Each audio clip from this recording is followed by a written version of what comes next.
Vous savez, quand on parle de Transformers, on parle souvent par défaut des Autobots et des Decepticons, mais certains personnages ne font partie d'aucun camp préférant mener une existence solitaire, comme celui dont nous allons parler aujourd'hui. Apparu pour la première fois il y a à peine plus de 10 ans, ce chasseur de primes est devenu une figure très appréciée par les fans, capable de faire affaire avec les Decepticons comme les Autobots. Je parle de Lockdown bien sûr. Lockdown est un personnage inventé assez récemment dans l'univers Transformers. Si la majorité des personnages majeurs ont été inventés dans la G1, d'autres ont par-ci par-là réussi à gagner une place en ayant été créés plus tard. C'est donc en 2008 que l'on découvre Lockdown dans Transformers Animated, un chasseur de primes engagé par les Decepticons pour traquer et leur ramener celui qui a mis fin, a priori au jour de Megatron, qui s'avère donc être Optimus Prime. Cette première version de personnage a défini toutes celles qui ont suivi, elle a posé les bases et on ne s'en est jamais vraiment éloigné. Commençons donc par son histoire originale, à savoir celle de Transformers Animated.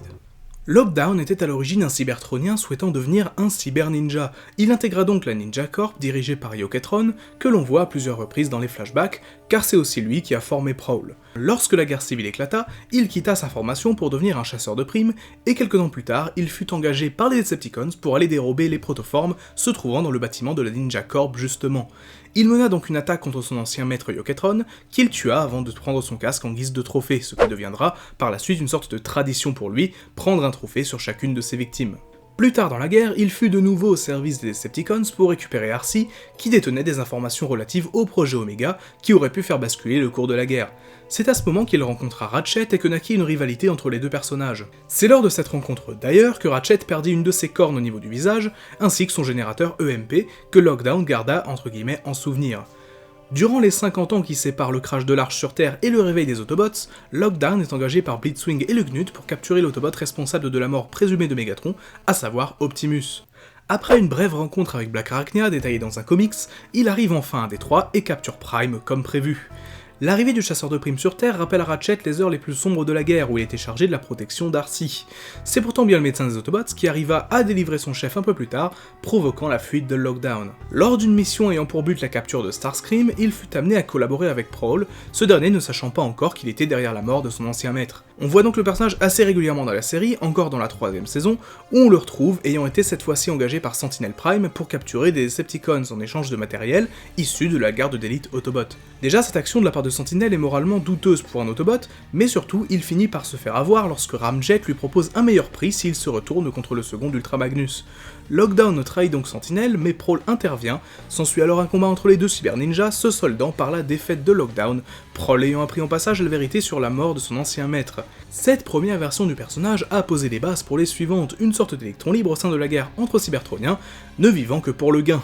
Spontanément, on aurait pourtant tendance à associer Lockdown aux Decepticons, c'est d'ailleurs ce que les joueurs ont fait, le rangeant de ce côté. Mais si on associe spontanément ce personnage à ce camp, c'est parce que les Decepticons payent bien plus que les Autobots, et qu'il a donc logiquement plus d'intérêt à faire affaire avec eux. You Decepticon scum! Oh, I'm not one of them. Name's Lockdown. I'm what you call a bounty hunter. Decepticons pay real good for info, battle plans, access codes. Aussitôt après la fin de Transformers Animated, le personnage fut intégré à deux autres continuités du multivers, les comics G1 de chez IDW et les films, et justement, commençons par ces derniers. Si Lockdown apparaît pour la première fois sur grand écran en 2014 dans Age of Extinction, il fut pour la première fois introduit dans l'univers des films en 2010, entre Revenge of the Fallen et Dark of the Moon. Son design est ici une version plus réaliste de sa version animated, gardant les mêmes couleurs, le même mode alternatif et le même physique. Lockdown apparaît dans divers médias, que ce soit des jeux vidéo ou des comics, où il a un look plus proche de celui qu'il a plus tard dans le 4ème film. C'est donc dans Age of Extinction que l'on découvre Lockdown au cinéma. Fidèle à sa version originale, il est ici un chasseur de primes au service des mystérieux créateurs qui l'envoient récupérer Optimus Prime ainsi que d'autres chevaliers de Cybertron, en l'occurrence les Dinobots. Plus encore que dans Animated, ici on comprend bien qu'il ne prend nullement parti dans le conflit entre Cybertroniens, comparant Autobots comme Decepticons à des enfants semant le chaos dans la galaxie. En arrivant sur Terre, il s'allie à l'unité Vent de Cimetière qui traque les Transformers de la bataille de Chicago pour les éliminer. Lockdown les aide donc dans leurs différentes missions avec pour objectif final de récupérer Optimus afin de le ramener à ses créateurs. En référence à Transformers Animated où il entretenait une rivalité avec Ratchet, c'est lui qui tue ici le médecin des Autobots après que ce dernier ait refusé de lui dire où se trouvait son chef. Where is Optimus Prime? Never.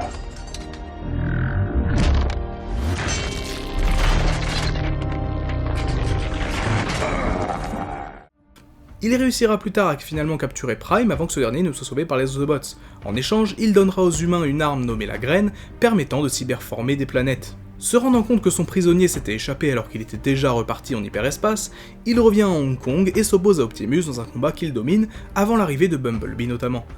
Kyle lui tirant également dessus, Optimus arrive au dernier moment et tue Lockdown sans se poser de questions. Alors, ce passage m'a toujours laissé un peu perplexe, non pas parce qu'Optimus coupe Lockdown en deux, ça non, on l'a déjà vu être capable d'une grande violence dans le film précédent, mais c'est plutôt la phrase qu'il sort après qui me laisse un peu dubitatif. Honor to the end. L'honneur ? Mais quel honneur ? Tuer son adversaire par derrière après avoir été assisté ? On appelle ça de l'honneur ? Bref. Tout ça mis à part, Lockdown est je pense un des meilleurs, si ce n'est le meilleur antagoniste que l'on ait eu dans les films live, étant réellement puissant, menaçant et remettant en question Optimus lui-même. Where do you think you came from? You think you were born? No. You were built. And your creators want you back. We all work for someone. Quasiment tout est réussi chez ce personnage, son design, sorte d'upgrade de sa version originale, tout en gardant certains éléments tels que le crochet sur son bras droit ou les couleurs globales noir et vert. Ses répliques, ses motivations, pour la première fois sur grand écran, on découvrait qu'il n'y avait pas que les Autobots et les Decepticons dans cet univers. Tout comme dans la plupart des autres continuités, on avait donc un aperçu de l'univers encore plus large qui se trouvait derrière. Every galaxy I've traveled, all you species are the same. You all think you're the center of the universe. You have no idea. Lockdown a également, comme je l'ai dit plus tôt, intégré le canon des comics G1 de chez IDW. Par conséquent, on peut considérer effectivement que cette version de personnage est en quelque sorte un Lockdown G1. Son apparence ici est directement inspirée de celle qui avait été faite pour Revenge of the Fallen, car n'ayant pas été si exploitée que ça, autant la mettre dans les comics. Il est notamment recruté par Megatron pour traquer le déserteur Decepticon Deadlock, que l'on connaît plus sous le nom de Drift désormais. Retrouvant Drift sur une planète du nom de Théophanie, ou Féophanie, peu importe, je sais même pas comment ça se prononce, il découvrit que l'ancien Decepticons faisait désormais partie du camp du Circle of Light, cercle de lumière si vous préférez, une faction de Cybertroniens ayant décidé de quitter leur planète pour fuir la guerre civile. Plus tard, il sera placé à la tête des Titans Hunter, chasseurs de titans si vous préférez, et rencontrera le vaisseau Lost Light. Il apparaît donc dans 2 séries de comics, Drift dans un premier temps, puis Mord and Mid-the-Eye par la suite. En à peine plus de 10 ans, Lockdown s'est imposé comme une figure très appréciée des différents univers Transformers. Après une première apparition très réussie dans Transformers Animated, le personnage a pris une telle ampleur qu'il devint le méchant principal du 4e film live, 6 ans seulement après sa création. Pour renforcer encore plus son importance et son implantation dans l'univers, il a intégré le canon des comics, le faisant devenir un personnage entre guillemets G1. On peut espérer retrouver le personnage à l'avenir avec le reboot à venir des comics, la nouvelle continuité qu'offre Transformers Cyberverse, et la possible également nouvelle continuité des films. Les portes sont ouvertes pour une nouvelle version du personnage, qui jusqu'alors a quasiment fait un sans faute.